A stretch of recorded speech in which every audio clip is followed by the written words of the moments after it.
Rồi, cuối cùng là đã đến cổng Nam Hoa đây rồi.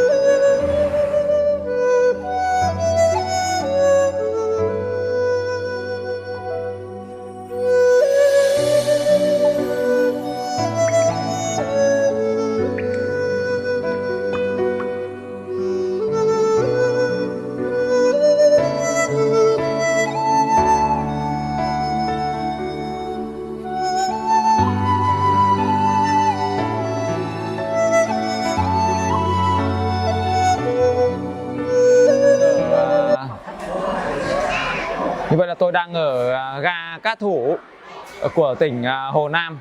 Một cái ga mà tôi nghe nói là cũng là một cái ga heo hút, hẻo lánh thôi. Thế nhưng mà tôi thấy là cái quy mô thì nó cũng tương tự như là ga Hà Nội của Việt Nam. Khá là sạch sẽ và hiện đại, to thoáng. Đấy, thì đây là cái trải nghiệm rất là quý giá của tôi trong việc mà đi tàu. Tôi đã từng chủ yếu là đi Trung Quốc nhiều lần và chủ yếu là đi máy bay. Và nên không biết cảm nhận được cái đời sống hàng ngày của dân tình của Trung Quốc, cũng như là nhìn được phong cảnh đường xá.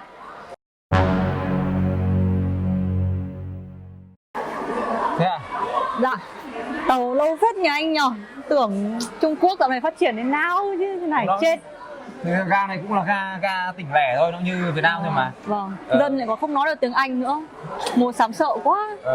Không, Trung Quốc thì thế thôi. Thế phải chờ thêm 2 tiếng nữa nhỉ? Hay bao lâu? Khoảng 1 tiếng 30 phút nữa. Thế mình chờ bao lâu rồi? Mình chờ đây chắc khoảng 2 tiếng, 3 tiếng. Mất hết buổi tối rồi. Không biết là dạo này cái đồng Trung Quốc, đồng nhân dân tệ nó như nào rồi anh nhỉ? Anh có theo dõi tình hình không? Thì bây giờ tệ đang xuống quá thì mua bán em không thấy rẻ đi à? À vâng đấy, lúc em đổi em thấy khá là rẻ. Bây giờ cái tỷ giá nó lên đến hơn, nó tầm 7 tệ, có mấy hôm vừa rồi đấy là 7 tệ một đô la Mỹ, thì nó là cái ngưỡng chặn tâm lý rất là dở cho Trung Quốc. Mà em tưởng là khi mà 7 tệ thế thì nó sẽ xuất khẩu mạnh chứ. Trung Quốc thì vẫn theo cái chiều là giảm giá để mà xuất khẩu mà. Không phải, tức là Trung Quốc ấy thì nó không phải là nó muốn dùng cái đồng tiền yếu Vâng, đúng để rồi. xuất khẩu nữa. Vâng. Đấy là cái mà có thể là cách đây độ 20 năm. Em nghĩ 20 năm thì Trung Quốc mới thay đổi chính sách đấy thôi. Vâng. Nhiều người cứ nghĩ rằng là bây giờ là ông Tập Cận Bình hay là các cái nhóm lãnh đạo của Trung Quốc ấy là họ muốn chủ động hạ giá đồng nhân dân tệ để họ hóa giải cái chính sách về thuế của ông Donald Trump. Không phải như vậy đâu, bởi vì bây giờ Trung Quốc ấy có mấy cái lý do. Thứ nhất là em làm thế cũng không được cái gì.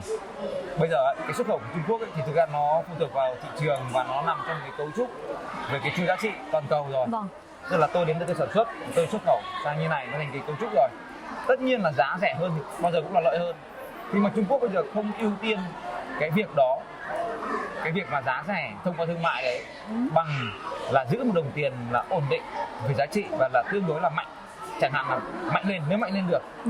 Bởi vì như thế nó sẽ làm cho cái vị thế của đồng tiền Trung Quốc trên trường thế giới là tăng dần lên, và như thế thì mới có khả năng mà cạnh tranh với Mỹ về mặt tài chính được. Đấy. Nên theo anh nghĩ là với cái việc giảm giá đồng tiền như này thì chính phủ của ông Tập Cận Bình sẽ có những cái đối sách như thế nào? Trung Quốc là không muốn là đồng tiền của mình bị yếu đi. Vì nếu mà đồng nhân dân tệ yếu đi thì cái người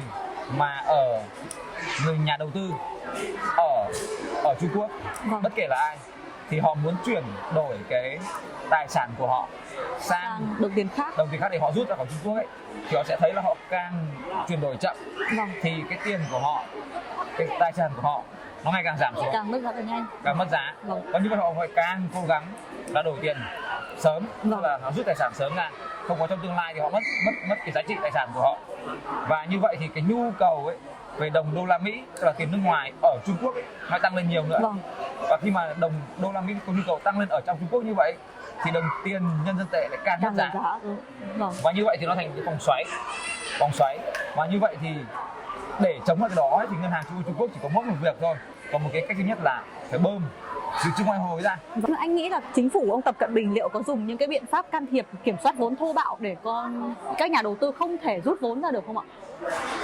Có thể trong trường hợp mà họ bị đi đến cái nước đường cùng như vậy, mà nhưng mà đấy là cực kỳ xấu, nó sẽ phá hủy toàn bộ hình ảnh về một Trung Quốc mạnh mẽ, một người lãnh đạo thế giới, một cái nền kinh tế mà có cái tiền tệ là vững chắc, hệ thống tài chính mạnh mẽ ổn định thì họ sẽ mất hết. Vâng. Nghĩa là bây giờ phải chấp nhận đánh đổi thôi. Một là uy tín, hai là thị trường, cứu với thị trường. Đúng rồi, thì thực ra là một cái thế lưỡng nan. Vâng. Và chúng ta biết rồi là Trung Quốc đang cho vay rất nhiều. Vâng ạ. Mà có thể trong cái số vay đấy thì là rất nhiều vay bằng nhân dân tệ. Ví dụ như Việt Nam mình chẳng hạn, vay Trung Quốc độ 1 tỷ nhân dân tệ hay bao nhiêu tôi không biết. Nhưng mà nếu mà đồng nhân dân tệ mất giá, vâng, thì cái nước mà đi vay rất có lợi, đúng không? Bởi vì là cái khoản vay đấy nó mất giá trị đi bốc hơi rồi.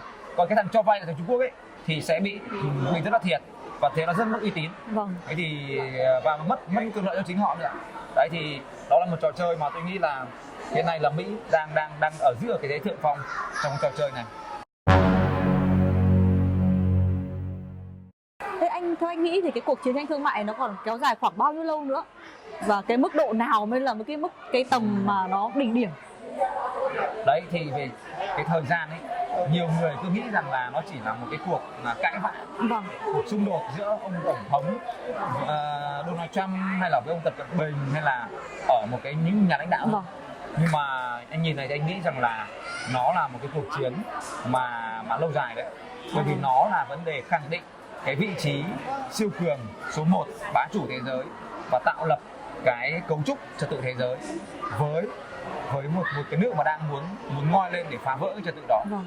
Cho nên cái cuộc chiến đấy sẽ làm cuộc chiến mà nó thư hùng, tức là nó phải bất phân thắng bại, nó phải đến khi nào mà ra cái câu chuyện thì thôi, và như vậy thì nó sẽ là dài hạn, tương đối là dài hạn, giống như là cái cuộc đối đầu giữa Mỹ và liên minh đấy, và đồng minh của mình đấy, với cả Liên Xô và khối Xô Viết ngày xưa đấy, nó kéo dài có thể hàng chục năm, đến bao giờ mà một bên là tê liệt hoàn toàn thì nó mới dừng lại, không có kéo dài mãi, chẳng hạn như vậy.